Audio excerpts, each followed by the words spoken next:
देखें, अभी के समय में हर आदमी जो है किसी न किसी प्रकार का कोई भी समस्या से जूझ रहा है। लेकिन अगर आपके पास भी किसी प्रकार का कोई समस्या, आप चाहते हैं हमसे जो है सवाल करना, पूछना, तो आप हमें कमेंट करके पूछ सकते हैं। अगर आपका सवाल जो अभी तक नहीं आया है तो प्रयास करें कि एक बार जो है और फिर से दोबारा आप पूछ सकते हैं। मेरा प्रयास रहता है कि हम आपके सवालों को जो है सेलेक्ट करें और आप उससे संबंधित जो भी एक सही जानकारी, एक सही सलाह है वो देने का प्रयास करें। आज ये पूछ रहे हैं कि मेरे मौसी का लड़का जो है मेरे माँ के नाम पर फेक कंप्लेन किया है। मैं 15 लाख केस दिया हूँ 5 साल पहले जमीन खरीदने के लिए। वो लोग फेक एग्रीमेंट भी बना रखे हैं, स्टाम्प पेपर जो है वो मॉम फेक एंड फेक जो है विटनेस ऑल्सो अवेलेबल है ना। और यहाँ पर गांव के सरपंच को भी शायद जो है खरीद रखा है क्या, या फिर क्या करें। और इसी प्रकार का सवाल है जो इन्होंने कुछ दिन पहले जो है इन्होंने पूछा है। और ये कह रहे हैं कि हमारे अभी जस्ट भी इनका आप देख सकते हैं सवाल आया है, वो 1 दिन पहले का और ये 3 मंथ पहले का है। तो पता चल जाता है कि इनका पहले का सवाल क्या है अगर इसको देखने के बाद। तो अगर जो है पहले वाला भी सेलेक्ट नहीं हुआ रहता है तो उनको भी सेलेक्ट करते हैं। और मेरा प्रयास रहता है कि सही जानकारी प्राप्त हो। ये कह रहे हैं कि हमारे नाना के 3 लड़की हैं, जिसमें से बीच वाली लड़की हमारी माँ है और हमारे नाना ने मरने से पहले तीनों बहन को बराबर हिस्सा करके जो है दान में जमीन लिखकर गुजर गए। अब हमारी बड़ी वाली मौसी जो है हमारी माँ को प्रॉपर्टी में हिस्सा नहीं देना चाह रहे हैं, बेदखल करना चाह रहे हैं। प्रॉपर्टी पर कब्जा कर लिया तो लगभग सन 16 साल से क्या करें। देखें, अगर आपको करना क्या है कि अभी जो आपके नाना है, नाना की 3 लड़की है, तो तीनों का जो अधिकार होगा वो एक तरह से समान होगा। ठीक, अब इसमें आपको क्या करना है कि देखें, फेक अगर कोई भी बना लिया, फेक एग्रीमेंट बना रखा है, फेक स्टाम्प पेपर है, जो भी है, कुछ भी कर ले, लेकिन अधिकार तीनों का होगा और बराबर तीनों को जो हिस्सा मिला भी है। अब सवाल उठता है कि अगर उसमें से कोई एक दावा करता है ना, तो आप भी क्या करेंगे, सिविल कोर्ट में आप केस फाइल कर देंगे। आप समझ सकते हैं कि लंबा समय तो बीत चुका है, तो आपको क्या करना, आप विलंब नहीं करना, आप सिविल कोर्ट में केस फाइल करेंगे और आपका जो भी हक है, जो भी प्रॉपर्टी पहले है उसको भी मेंशन करवाएंगे और आपका उसमें जो हक है उस पर आप टाइटल का दावा करेंगे, इसलिए कि आप उसके उत्तराधिकारी हैं। जिस प्रकार जो है आपके जो माँ है उतना ही हक आपकी माँ की बहन का भी होगा। सभी का अधिकार जो होगा समान होगा। कोई अगर कहे कि मुझे अधिक जो है, रही बात, आप देखें गांव का सरपंच का बात है, सरपंच अगर मान लेते हैं वो विवाद उठ रहा है या किसी से मिल जा रहा, तो वो करना गलत है, तब फिर हम उस तरह का फैसला, उनका फैसला मानेंगे ही क्यों। तो इस मामला को इसलिए सिविल कोर्ट ले जाएं और सिविल कोर्ट अगर ले जाएंगे, संपत्ति अगर आज आप जो है प्रॉपर्टी है अगर जो है उनके द्वारा बेच भी दिया जाएगा तो भी आपको जो प्रॉपर्टी है वो प्राप्त होगा। अब सवाल है कि 1971 का जो है कराया हुआ केवाला मोटेशन नहीं हुआ, केवाला रद्द होगा कि मोटेशन होगा। केस दर्ज है जिला में, रिप्लाई प्लीज जो है ना। इसके लिए हमें आपका जो है सदा आभारी है। बिल्कुल जो है हम आपको बताते हैं कि 1971 का जो है अगर आपका केवाला है और ये सही है, मतलब सही है का मतलब ये होता है ना कि जो बेचा है, जो विक्रेता है इसका, वो अपनी जमीन बेचा है, अपनी जमीन जो है वो बेचा है। साथ साथ जो है इस जमीन का जो कब्जा होता है वो भी देखा जाता है। देखें, ये भी अभी के समय में ना बहुत राज्यों में ये एक बड़ा फैक्ट है और ये देखा जाता है कि आखिर वास्तविक में अभी जो प्लॉट है, जो जमीन है, उसका सिचुएशन क्या है। मतलब जमीन का कब्जा किसके पास है, जमीन जो है वर्तमान में अगर देखा जाए तो किसके पास मौजूद है, तो ये देखा जाता है। और ये देखने के बाद अगर मान लेते हैं ठीक है कब्जा आपके पास है, जमीन एक लंबे समय से आप कब्जा में है, जमीन है, केवाला सही है, तो मोटेशन जो है वो 100% होगा। अगर मान लेते हैं कि जो रेवेन्यू ऑफिसर है वो नहीं करते हैं तो आप अनुमंडल स्तर पर जाते हैं, नहीं जिला स्तर पर चले जाते हैं, और वहां भी नहीं हुआ, मान लेते हैं वहां से भी आप का मोटेशन के लिए आदेश नहीं हुआ या जो भी है कारण हो सकता है, तो सिविल कोर्ट भी जा सकते हैं। तो आपके पास विकल्प ही विकल्प है। आप अपने जगह पर, तो इसका मतलब आप संपत्ति के मालिक हैं, यानी वो सेल डीड जो है वो कैंसिल नहीं हो सकता है। अगर ये वो संपत्ति जो 1971 में बेचा गया, वो विक्रेता, या तो मान लेते हैं विक्रेता का राइट अगर है तो ठीक है, वो विक्रेता जो कि बेचा है उसका अगर वो राइट है बेचने का, तो बिल्कुल आपका केवाला कभी कैंसिल नहीं होगा। अगला सवाल है कि सर मेरा जमीन का ऑनलाइन रसीद नहीं कट रहा है। जब हम पता किए तो बताए कि जमाबंदी लॉक है, लॉक हटाने का जो है 1000 रुपीज मांग रहा है। जमाबंदी लॉक कैसे हो गया ये, या ऐसे ही हमको बोल रहा है? नहीं, देखें, लॉक होने का तो पैसा मांगने का कोई मतलब नहीं बनता। तो वो एक तरह से जो है ना, आप समझ सकते हैं कि आपसे वो रकम निकालने का प्रयास किया जा रहा है। रही बात की जो अगर मान लेते हैं संपत्ति है, तो जमाबंदी जो है लॉक अगर हो गया है तो आप आवेदन देंगे जो रेवेन्यू ऑफिसर है कि आपका जमाबंदी जो है वो आखिर उसमें अगर किसी प्रकार का अपडेट नहीं है तो उसको अपडेट करेंगे, और अपडेट करने के बाद जो है आप जो है ऑनलाइन जो रसीद है वो काट पाएंगे। तो बहुत जगह ये सिस्टम जो है सॉफ्टवेयर का एरर होता है, जिसको कि अपडेट करने के बाद जो है आप उस पर आगे वर्क कर पाएंगे। अगर चाहेंगे तो आप अपने से भी जो है रसीद को जो टैक्स है वो जमा कर पाएंगे। लेकिन यहाँ पर जो इस प्रकार का पैसे देने की बात है वो गलत है।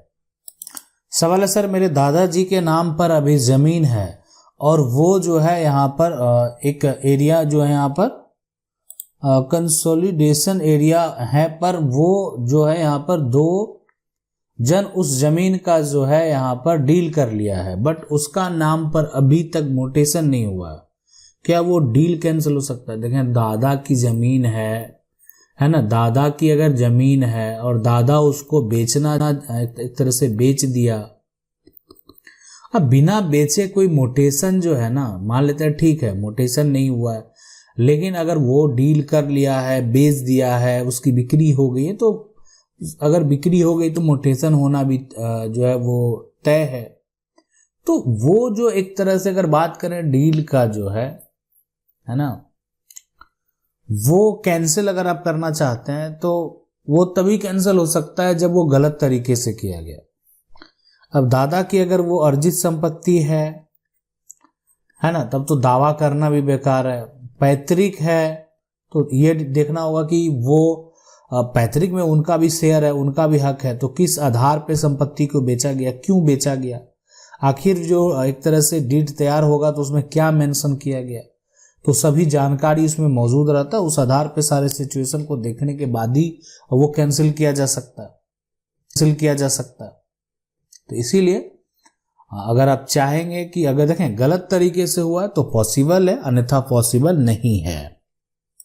अगला सवाल ये कह रहे हैं सर जी मेरा जो जमीन है सो प्लॉट सही है, लेकिन चौहद्दी के अनुसार मेरा जमीन कहीं और है, लेकिन मेरा चौहद्दी जहां पे है वो जमीन है ही नहीं है, लेकिन वहां जो प्लॉट में जमीन है तो 20 साल से घर बना के रह रहे हैं, अभी आके बोल रहा है कि ये जमीन मेरा है। इसमें क्या कर सकते हैं, है ना? जमीन बचाने के लिए बताएं। देखें, जमीन बचाने के लिए अब जो प्लॉट आपका है ना, सो प्लॉट सही है तो चौहद्दी के अनुसार ठीक है, लेकिन प्लॉट का अगर मान लेते ये नंबर जो है इसमें 100 नंबर है तो 100 नंबर सही है। अब चौहद्दी के हिसाब से ये देखना होगा कि 4 बार पोजीशन को डिक्लेयर किया गया। आप समझ सकते हैं यहाँ इस बार किया गया एक प्लॉट टेक, और ये 4 बार जो है ना ये पोजीशन को डिक्लेयर किया गया कि आखिर इसके अगल बगल कौन है। तो एक साइड त्रुटि हो सकता है, 2 साइड हो सकता है, सभी साइड तो अगर वो त्रुटि हो नहीं सकता, तो ये साफ साफ जो है जाहिर करता है कि आपका पोजीशन उसी जगह पे होगा। लेकिन आप लंबे समय से घर बना के रह रहे हैं तो आप अपना दावा कर सकते हैं, और इस तरह का जो है सामने वाला जो अगर कोर्ट जाता है तो आपको भी अपना जरूर पक्ष रखना चाहिए कि आप लंबे समय से उस जमीन पे रह रहे हैं, और आप ये सोच के जमीन पे रह रहे हैं कि जो है उस समय या तो जो एक तरह से मेजर करने वाला होगा, मापने वाला होगा, अमीन होगा, ठीक है, जो उस प्लॉट को मेजर कर रहा होगा तो वो गलत कर दिया और आपका पोजीशन जो है वो दूसरे जगह डिक्लेयर कर दे। बहुत तरह की चीज़ें हैं, उस तरह के मामले को आप लेकर कोर्ट में जा सकते हैं, अपना पक्ष रख सकते हैं। और अभी तो वर्तमान में उस अगर देखा जाए सारी सिचुएशन को तो वहाँ पर आप रह भी रहे हैं, आपका कब्जा भी है। तो डिपेंड करता है कि अब कोर्ट का फैसला जो है दोनों पक्षों को देखने के बाद क्या होता है। अगला सवाल है कि सर मैं सबसे छोटा भाई हूँ, मेरा एक बड़ा भाई है और जो माँ बाप भी हैं, लेकिन वह मुझे ऐसा नहीं दे रहे हैं, क्या आप मेरा केस लड़ सकते हैं? देखें, ये जो सबसे बड़ी बात होती है कि आप कहाँ से बिलोंग कर रहे हैं, किस क्षेत्र से हैं। तो उसके बाद जो है, यानी अगर आप दिल्ली से बिलोंग करते हैं तो बहुत तरह की चीज़ें हैं। तो आप अगर आपकी हक की लड़ाई है तो आप क्या करें, अपने क्षेत्र में जो आपके सिविल कोर्ट है वहाँ पर आप जाएंगे और सिविल कोर्ट में जो सिविल लॉयर हैं वहाँ पर जो है सिविल लॉयर से संपर्क करेंगे और आप अपना हक की बात करेंगे और आप अपना कानूनी जो आपका अधिकार है वो आप जो है प्राप्त कर सकते हैं। अपना हक जो है वो प्राप्त कर सकते हैं। पहले लेकिन आपको केस फाइल करना होगा और मान लेते हैं हक नहीं दे रहे हैं, आपकी संपत्ति जो है वो पैतृक है, जो पिता नहीं दे रहे हैं तो पिता के ऊपर भी आप केस फाइल कर सकते हैं, भाई है तो भाई के ऊपर भी केस फाइल कर सकते हैं। तो आपको पार्टीशन करने का अधिकार है, इसलिए कि प्रॉपर्टी जो है वो एंसेस्ट्रल प्रॉपर्टी है, पैतृक संपत्ति है। तो पैतृक संपत्ति में आपका राइट बनता है कि आपको अगर हक नहीं दिया जा रहा तो आप अपना पार्टीशन के लिए केस फाइल कर सकते हैं। अगला सवाल है, सर मेरे पिताजी और चाचा जी 1986-87 में जमीन खरीद किए थे। जमीन सबसे बड़े भाई ने बेचा था। बेचने वाला कुल 4 भाई था। उस समय वह जमीन उनके हिस्से में थी। वह उसको जो है आबाद करते थे। पिछले 3-4 सालों में उसके बाकी तीनों भाई हम लोग को काफी परेशान कर रहा है। कहता है कि हम तीनों भाई का हिस्सा बचा हुआ, सर ये हम लोग को जमीन पर से मारपीट कर भगा दिया। रसीद हम लोगों के नाम से है, कट रहा है। अभी फिलहाल आपको क्या करना है कि आप जो है एसडीएम के पास जो है आप आवेदन देंगे सबसे पहले अपने विवाद का, और इससे संबंधित कोई आप वकील से संपर्क कर लेंगे, इसलिए कि अभी वर्तमान में आपके पास रसीद है। जो व्यक्ति का दावा है वो कानूनी तरीके से दावा कर सकता है। अगर वो आपके साथ मारपीट करता है ना, आपको तंग करता, परेशान करता है, तो आप उसके ऊपर एफआईआर जरूर दर्ज कराएं, है ना, और आप उसके ऊपर केस जरूर फाइल करें। ठीक है, वो भाई हैं वो जो है, लेकिन यहाँ पर ठीक है उनका हिस्सा बचा हुआ, शेयर बचा हुआ, और इतने साल पहले की बात है, तो वो अपना एक कानूनी तरीके से जो है वो अपना हक ले सकते हैं, इसलिए किसी का हक नहीं ले सकता। लेकिन अगर किसी को तंग किया जा रहा है, उसको जमीन पर से भगा दिया जा रहा है, उसके साथ मारपीट किया जा रहा है, तो उसके ऊपर भी जो है कानूनी कार्रवाई हो सकती है। तो इसीलिए आप उसके खिलाफ एफआईआर जरूर कराएं और साथ में जो है एसडीएम के पास जो है वो केस फाइल कर दें कि आपको किस प्रकार से जो है परेशान किया जा रहा है। कह रहे हैं ये कि मेरे पिता के नाम से 1980 में एक जमीन का जो है ये जमीन है और उसका रजिस्ट्री किया गया है ना। अब यहाँ पर इसकी जो रजिस्ट्री हुई, लेकिन अचानक पिताजी और माताजी का देहांत हो गया। हम लोग नाबालिग थे और अभी तक जमाबंदी बाकी है, लेकिन जमीन आज भी हमारे दखल कब्ज में है। आज गया था कर्मचारी के यहाँ तो मालूम हुआ कि जमाबंदी जो लिखा है उसके नाम से नहीं है, उसके स्वर्गीय स्वजातीय पड़ोसी के नाम से है। अब मैं क्या करूं? 32 साल से जमीन मेरे कब्जे में है, रजिस्ट्री हुई पड़ी है, अब तक दाखिल खारिज कैसे कराएं?